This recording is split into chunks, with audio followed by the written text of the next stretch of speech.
Giampaolo, qual è il significato di dicembre?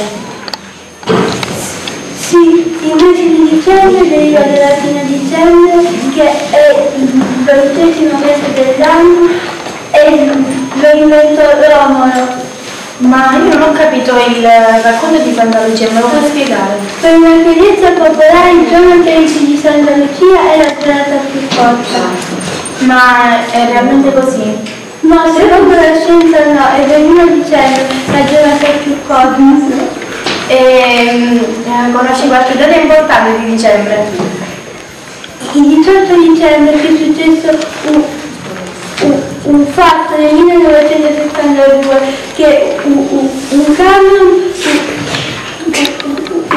stava attraversando la galleria del Monte Bianco e dentro questo camion c'erano alcune persone del mare. Poi il camion fece l'incidente e sono morti 28 persone del mare. Ecco l'ONU ha scelto la data il 18 dicembre. E cosa ha fatto più l'ONU a seguito di questo? L'ONU ha convenzionato, hanno aderito 47 paesi, l'Italia no. E attualmente cosa ci dice l'Agenda 2030? L'Agenda 2030 ha pianificato degli interventi dei diritti umani dei lavoratori e immigrati. Conosci qualche altro dato importante di dicembre? Il 25 dicembre che è Natale. Conosci qualche racconto sul Natale? Sì, il racconto di Dickens soltanto di Natale, che parla di un personaggio di nome Scrooge.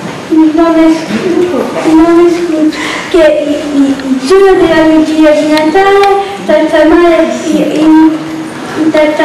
il nipote, non aiuta i poveri, dà una paga misera a dipendenti di lavoro, e la vigilia di Natale raccolgono 3 spiriti. Lo spirito del passato mi fa vedere che dentro questo collegio è fatto male il padre a casa. Poi lo spirito del presente mi fa vedere l'amore della sua vita che ha iniziato per pensare ai soldi. Poi lo spirito del futuro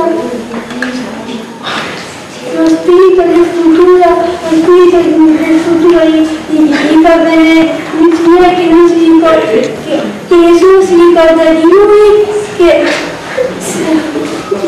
scritto sul nome sulla lapide Scrooge. Ma questo racconto cosa ti fa capire? Ha qualche significato questo racconto?